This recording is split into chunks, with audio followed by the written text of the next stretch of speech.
काम लेबर से करा करके यह 3 रुपये किलो खर्च आता है। मतलब 3 रुपये अगर आप परचेज कर लेते हैं, वैसे गोबर खरीदा नहीं जाता है, अगर आप परचेज कर लेते हैं गोबर और बाकी जो खरपतवार है वो भी अगर आप परचेज करते हैं तो 3 रुपये किलो से आप परचेज करेंगे और जब प्रोसेस होके 7 रुपये किलो आप बेच सकते हैं मार्केट में। ये ब्रांडिंग करके सुबोध जी ने रखा है। एक पैकेट का क्या दाम है सुबोध जी? 350 रुपये। ऐसे खुले में भी बहुत अब बनाने में इसका कैलकुलेशन है कि आप गोबर और एग्री वेस्टेज में कितना खर्च कर रहे हैं। जैसे एग्री वेस्टेज, मेरा मानना है कि एग्री वेस्टेज 0 कॉस्ट में आना चाहिए, उसमें पैसा नहीं लगना चाहिए। गोबर हो गया तैयार होते होते रेडी माल 3 रुपया खर्च और 7 रुपये हम होलसेलर को और लोकल में वो कितना खाद आया वहाँ से टंकी से। इसमें इस तरह से लेबर अपना डालता है, मतलब डाल दिया जाता है। हाँ, केचुआ को जानने के लिए कम से कम चाहिए 10 दिन का समय। हम लोगों का 14 दिन का है, तो केचुआ पर बोलेंगे तो कम से कम 10 रोज हम केचुआ पर, क्योंकि उसमें बहुत डीप नॉलेज दिया गया है इसके जीवन चक्र पे, कितने दिन का है, कितना अंडा देता है, वह लिंगी प्राणी है, सभी निषेचन कब करता है, ये सारा चीज डीपली उसमें आता है। फिलहाल तो ये शॉर्ट और संक्षिप्त परिचय है। तो इस तरह से जब खाद बन जाता है तो पंजा मार करके उतार करके फिर चलना पे ले जाते हैं। चलना में चाल करके उधर रखा हुआ है, बैग है 50 किलो का मैं बैग बनाता हूँ। यहाँ पे मैं रोकना चाहूँगा, जैसा कि आपने बताया कि सिर्फ केचुआ पर आप 10 दिन के लिए बोलेंगे, तो अगर इसका कोई ट्रेनिंग लेना चाहे जिसको कुछ भी पता नहीं हो, वर्मी कंपोस्ट का ट्रेनिंग अगर लेना चाहे तो उसको कितना समय देना पड़ेगा? बिल्कुल आसान है। सभी जिला में, भारतवर्ष के सभी जिला में आपको मिल गया है। वैसे मैं ट्रेनर भी हूँ, अपने वैशाली जिला के रूट सेट संस्थान है जो हाजीपुर जगुआ में है, जिसमें vermi compost and dairy combine चलता है, तो उसमें वर्मी कंपोस्ट एंड डेयरी। अच्छा, और ये 2007 से मैं कर रहा हूँ। आप वहाँ पे एज ए ट्रेनर भी है और आप ये प्रोडक्शन भी कर रहे हैं। हाँ, तो और कई ऐसे संस्था है, ज्वागतखंड हो गया, अक्सटैम हो गया, वो जब अपने किसान के बीच में काम करते हैं ऑर्गेनिक फार्मिंग पे और जैविक खेती पे और हम बुलाते भी हैं, तो हम देते भी हैं। तो इसीलिए यही पहचान है, हम जानकारी की एक पहचान है कि हम दूसरे जिले तीसरे जिले तक जाने जाते हैं, लोगों को जानते हैं और एज ए घर तक हम जाने जाते हैं। घर तक मतलब ये तो जानकारी को लेकर ये प्लस पॉइंट है सुबोध जी के साथ कि ये ट्रेनर भी और साथ साथ प्रोडक्शन करते, तो बीच में जो समस्याएं आती होंगी तो वो अपने स्टूडेंट के साथ ये शेयर भी करते होंगे और उसका निदान कैसे किया जाए 24 आवर इस पर भी इनकी जो है वो चालू रहती होगी प्रैक्टिकल। 24 आवर की वर्मी कंपोस्ट से संबंधित किसी तरह का किसी को भी समस्या है तो मोबाइल पे एकदम 100% ट्रेनिंग के लिए अपने भारतवर्ष में किन्हीं को जरूरत है तो अपने जिला में वो सर्च करने की हमारे जिला में रूट सेट संस्थान कहाँ पे है। हर जिला को रूट सेट संस्थान मिला हुआ है जो कि 3 बैंक मिल करके उस संस्थान को चला रही है। उसमें पहला है नबार्ड और दूसरा सिंडिकेट बैंक और केनरा बैंक। तो सिंडिकेट बैंक शायद अब मर्ज कर गई है, तो केनरा बैंक है, ये नोडल है, खर्च देती है। और भारतवर्ष के सभी जिला को एक रूट सेट संस्थान मिला हुआ है और उसमें 32 तरह का ट्रेनिंग चलता है, जिस 32 तरह में एक वर्मी कंपोस्ट एंड डेयरी भी है। अच्छा, तो कहीं का भी किसान हो या व्यक्ति हो, अगर इसका जानकारी लेना चाहेंगे, ट्रेनिंग लेना चाहेंगे तो रूट सेट संस्थान में जाएंगे और निःशुल्क है, बिल्कुल निःशुल्क। वहाँ रहना खाना पीना सारा फ्री है और वर्मी कंपोस्ट एंड डेयरी 10 दिन का प्रोग्राम, 10 दिन का। हाँ, वहाँ जाएंगे, फॉर्म भरेंगे, आधार कार्ड वगैरह दे करके वहाँ फॉर्म भरेंगे और फॉर्म भरने के बाद जिस दिन उनका बैच पूरा हो जाएगा आपको कॉल करके बुला लिया जाएगा। आप अगर वहाँ ट्रेनिंग स्थल के नज़दीक हैं तो per day up and down कर सकते हैं, नज़दीक नहीं है तो वहाँ रहने की भी प्रबंध है, खाना तो पीना भी है। ट्रेनिंग के बाद कुछ सरकार की ऐसी व्यवस्था है कि वो सरकारी अनुदान दे करके लोगों को शुरू भी करवा सकती है? बिल्कुल ऐसी व्यवस्था है। अच्छा। हाँ, अपने पूरे KVIC का नाम सुने होंगे। अच्छा। खादी KVIC, ये हर जिला में DIC ऑफिस है। DIC के माध्यम से आप आवेदन करके तो KVIC यानी कि जनरल पुरुष जनरल महिला के नाम से 35% सब्सिडी है और बैकवर्ड पुरुष के नाम से 35% है और फॉरवर्ड पुरुष के लिए 25% सब्सिडी है KVIC का। तो आप समझ लीजिए कि मतलब ट्रेनिंग के बाद फ्री में, ट्रेनिंग के बाद रहना खाना और सीखना फ्री में, और उसके बाद सरकार का अनुदान का भी फैसिलिटी है कि उसमें कुछ जो है सब्सिडी के साथ आपको अनुदान 35% तक सब्सिडी है। इसमें 10 लाख तक का प्रोजेक्ट है। 10 लाख तक का प्रोजेक्ट है, उसमें 35% का सब्सिडी है और आप भी शुरू कर सकते हैं। चलिए सुबोध जी, बहुत जानकारी मिल रही है। अब दूसरा प्रोसेस क्या है, और वो उधर जो एक मशीन टाइप है उसके बारे में भी हम समझेंगे। जी बिल्कुल, उस मशीन के पास ले चलेंगे। वो प्रोसेस सिस्टम है, वहाँ पे मशीन 2-3 है। सिलाई मशीन है, वेट मशीन है, प्रोसेस मशीन है। तो सबको मैं डीपली बताऊंगा। सिलाई मशीन वो कपड़ा वाला नहीं है ना? नहीं, वो अलग ढंग का है। बैक क्लोजर उसको बोला जाता है, यानी कि 50 किलो वाला बोरा सीने का मशीन है। चलिए, तो सारा सिस्टम है, उसको करना होता है। जब व्यवसाय है तो सभी चीज को व्यवस्थित करना होता है।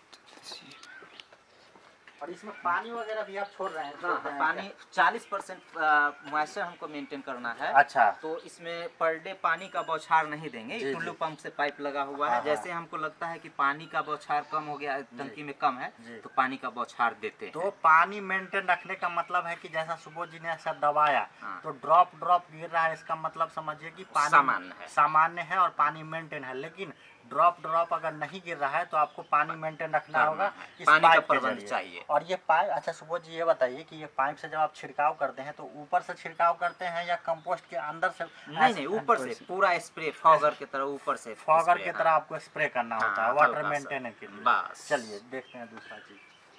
ये सब, ये अच्छा, ये गाय के खाने के लिए। हाँ, ये गाय का शेड है। और गोबर की जरूरत होती है, इसलिए इन्होंने बृहद पैमाने पे है वो गाय भी पोस के रखा है। गाय भी कई नस्लें हैं। ये नया नस्ल आ गया है, एक अच्छा, गिर नस्ल का। ये गिर नस्ल भी, हाँ, गिर भी शुरू कर जो दिया है। गिर गाय, जो देसी गाय कहते हैं वो गाय है, एकदम देहाती गाय है ये। चलिए, और ये सब आप देख सकते हैं, बहुत सारा ऐसे गोबर वगैरह पड़ा हुआ है।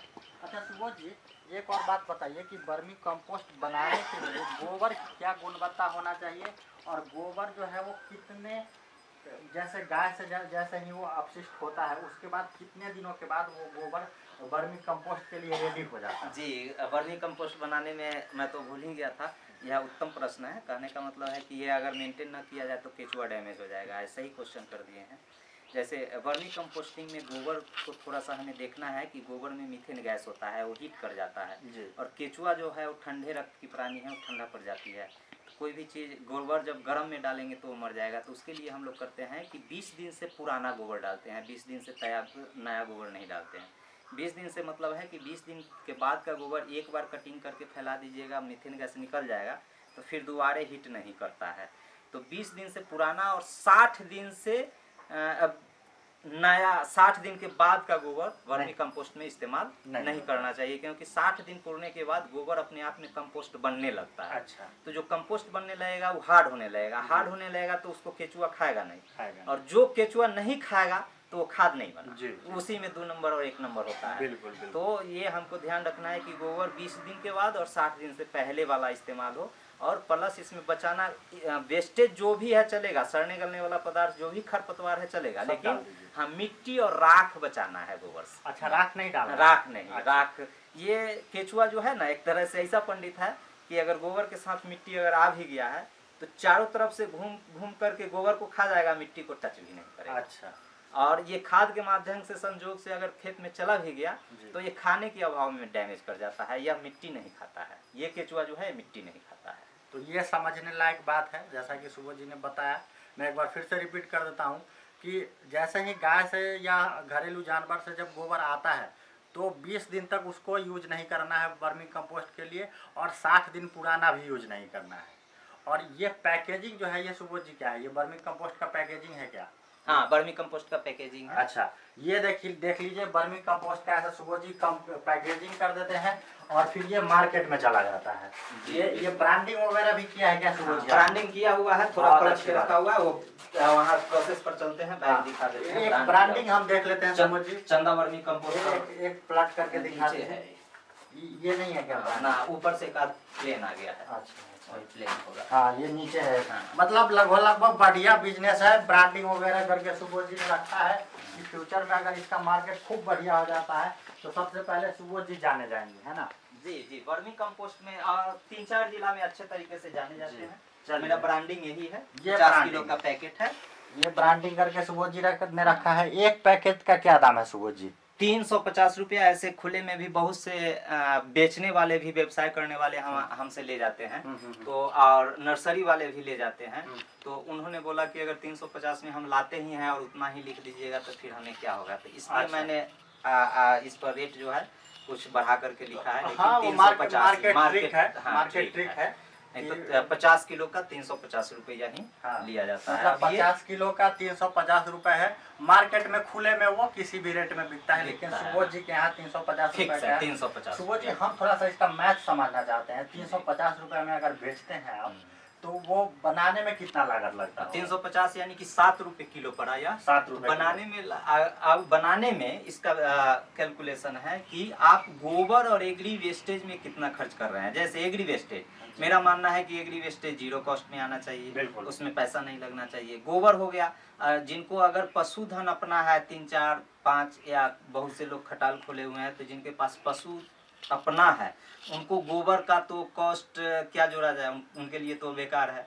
तो उस स्थिति में लेकिन हम परचेज करके, जो व्यवसाय करना चाहते हैं, सब चीज परचेज करके, यानी कि गोबर भी परचेज करके, टोटल काम लेबर से करा करके, यह 3 रुपए किलो खर्च आता है। मतलब 3 रुपए अगर आप परचेज कर लेते हैं, वैसे गोबर खरीदा नहीं जाता है। अगर आप परचेज कर लेते हैं गोबर और बाकी जो खरपतवार है वो भी अगर आप परचेज करते हैं तो 3 रुपए किलो से आप परचेज करेंगे, और जब प्रोसेस होके 7 रुपए किलो आप बेच सकते हैं मार्केट में। वो भी तैयार होते होते 3 रुपया खर्च आता है। तैयार होते होते 3 रुपए, रेडी माल 3 रुपया खर्च, और 7 रुपए हम होलसेलर को और लोकल में वो कितना में बेचते हैं? वो नर्सरी वाले कभी कभी 40 रुपए बेचते हैं, उनको जो रेट में ग्राहक धरा जाता है वो। लेकिन मेरे यहाँ फिर प्राइस फिक्स है। दोस्तों, ये डिपेंड करता है एरिया पे, आप किस एरिया में खरीद रहे हैं और किस एरिया में बेच रहे हैं, उस पर भी डिपेंड करता है। अब वहाँ पे जो देखे हैं कि ऊपर से जब 2 इंची चाय पत्ती की तरह बन जाता है, तो वहाँ से इसी टोकरी में उठा करके लोग लाते हैं, लेकर के और इस मशीन में डालते हैं। अच्छा, ये मशीन यहाँ पे मशीन पे डलाया, जैसे कि अभी आप उदाहरण के लिए दिखा दिया गया कि ये खाद आया वहाँ से टंकी से,